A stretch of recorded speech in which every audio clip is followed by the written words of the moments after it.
because I refuse to not be first. Do we do enough? Well, I never shut up about it. It must have been about 16, 17. We nicked their guilt rings. Right, the bouncer's guilt ring. This is no good for me. That's the reality. If you want the honest truth, and I see it every day. This is Joe Pugh for IFL TV, proudly sponsored by Everlast. We're outside a packed York Hall. It's fight night, boxer, very hot. It's Frazer Clarke versus Marius Whyte, joined by Dean Whyte. First hour, how are you? Frazer, the midget mini beater, smack Patel in the back. Not fucking nice, son. Bully. No, I'm joking. Patel's nuts off his rocker, so, you know, he picked the fight with the biggest man in the building, but hey, you know what I'm saying, what can we say? All right, I was going to get to that, but we might as well talk about it now. Have you seen it?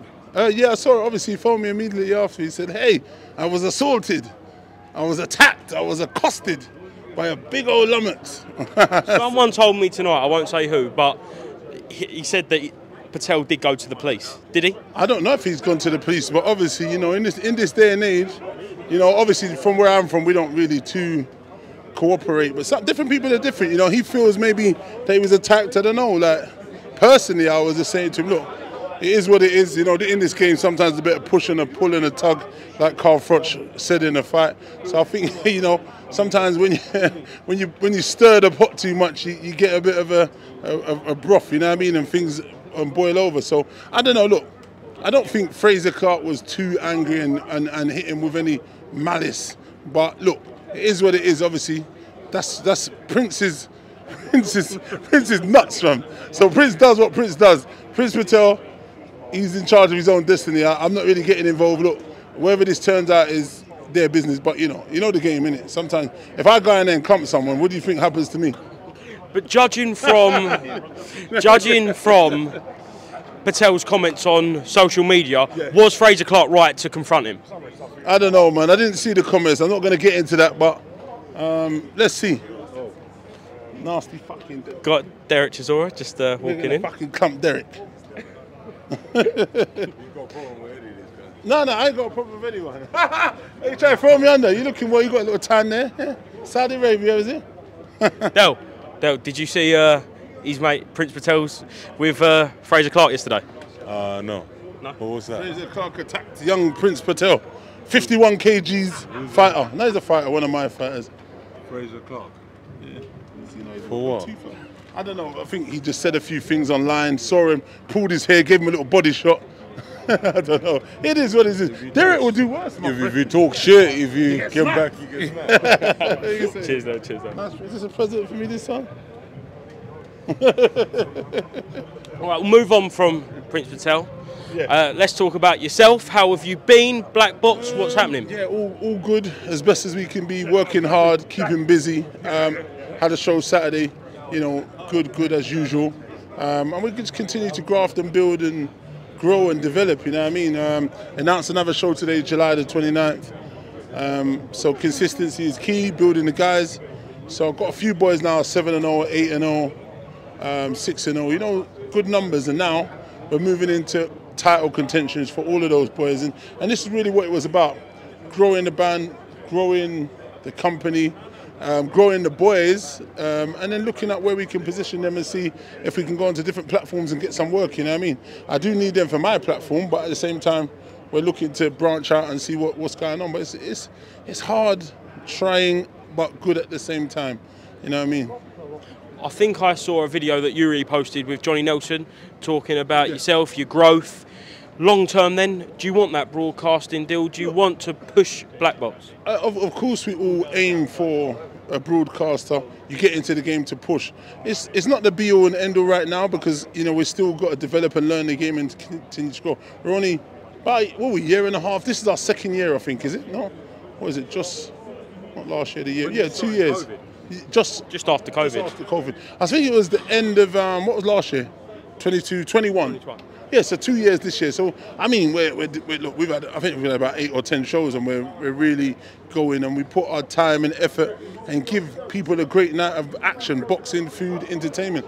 And, you know, we're going to continue to do that, you know what I mean? But the most important thing is to get these guys fights, to get these guys learning, to get them to be comfortable boxing with you know, a big crowd and great environment. Because sometimes when you get on these big shows, what happens to people that, you know, they're not confident, they're not used to fighting in front of a big crowd. So, you know, we're happy right now that we've done a good job with the boys we have.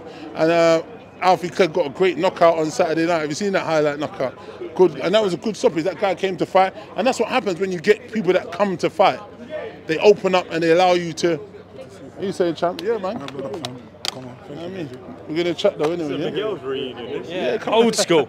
You know the thing, man. We're outside, man. But look, Alfie done good shot, and I called it, and he literally, as soon as I called it, I said, look, the uppercut stayed leaning and throw that, and he done it, and which was good. He's a student of the game. He's been schooled quite well. You know, and credit to him. Look, you know, for him, we're looking to do some good stuff with Alfie.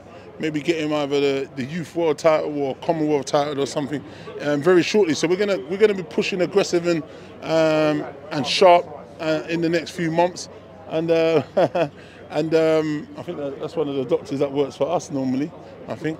And over the next few months, Prince Patel, we've got him sanctioned for the IBO world title as well. So all the boys, we're all moving into the right direction, and it's good times, man. It is hard, most things, and it's tedious and technical little things, and you know, if you've got to continue doing small print and resending emails and doing things. But look, you know, it's never a smooth road out there. You know what I mean? There's always a storm, and we've got to get through the storm to get to the place we want.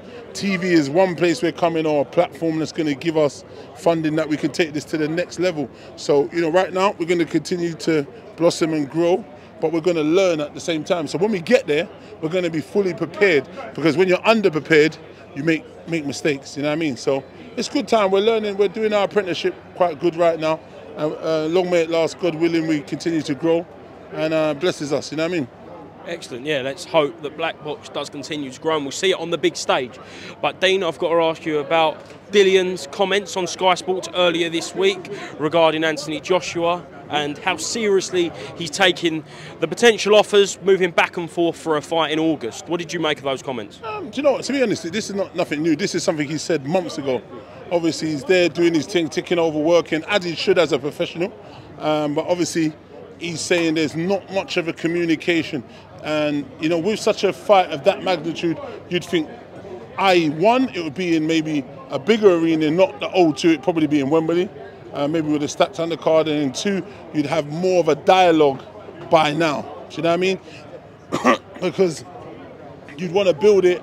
To be honest, Dillian and AJ, I suppose it doesn't need that much building, but like he says, when it comes to the intricate details of contract and parties wanted one thing and this party wants this thing, and the nooks and crannies in negotiation, these big fights take long, as we see with AJ and Fury. They've taken long and they keep breaking down because both guys are stars and both guys and parties want different things in the negotiation. So I'm sure Dillian, as a pay-per-view star himself, is going to say, I want my just desserts and pie of this, you know, negotiation table. So they do need their time to have that negotiation and be brought to the table. I don't know what Eddie Hearn and his gang are doing and what's going on, but, you know, let's see. Hopefully they get that fight. But to be honest, you know, I speak to Dill and he talks about stuff, but I've just been busy with my stuff, you know, like I'm going through things and I'm working on my own shows and stuff, so I kind of deal with black box business. But, you know, hopefully it all works out.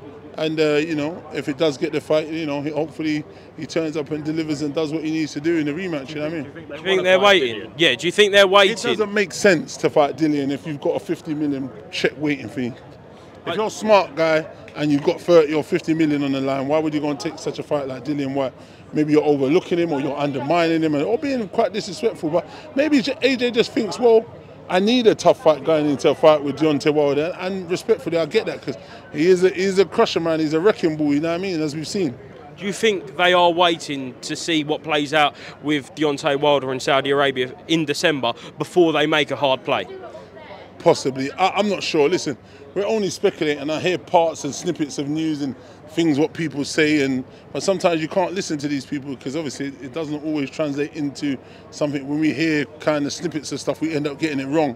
You know what I mean? Hopefully someone will come out with something solid, something concrete soon, and give us something tangible that we can kind of hold on to, you know what I mean? Hopefully Dillian does get the fight. If not, then hopefully we'll see Dillian in the ring soon with someone else. To your knowledge, will Dillian fight whether that be in Anthony Joshua or someone else this summer? I believe he wants to fight, so I'd say, you know, in his mind, obviously, he's getting frustrated and stuff, waiting in the wings. But yeah, I believe he needs to fight if he wants to continue keeping himself sharp and active. He hasn't fought since last year, so he should want to think about getting back out there. But at the same time, you've got to be thinking, who is there for him to fight? Who is a big fight out there that's waiting in the wings? But him and his team's got to go and look at that. There might be, what's the guy, old school guy that's out there, the Cuban, what was his name? Luis Ortiz. He's had a good record. Yeah. He was quite decent, southpaw, dangerous. He's obviously dangerous, but he's a little bit on the tail end of his career. You know, you got to play chess, not checkers. You got to be smart and pick the right guy at the right time out of the bunch of opponents. I don't know, Andy the Destroyer's there. He's pretty dangerous too, though. And you got to think who's gonna, you know, be at the table that's gonna give you the check, and you know, you're looking at them and saying, this is a very winnable fight that I can take. I know they all say they can beat anyone at any given time, which is true. But at the same time, they've got to be smart. And if he wants to get in the mix with the big boys, he needs to chip off small guys around the circumference of this table so he still stays at the party, waiting in the wing until he gets to the big show. Dean, thank you very much for speaking to IFL TV, and I'll let you enjoy the rest of the night of boxing. Take care, guys. Cheers, bro.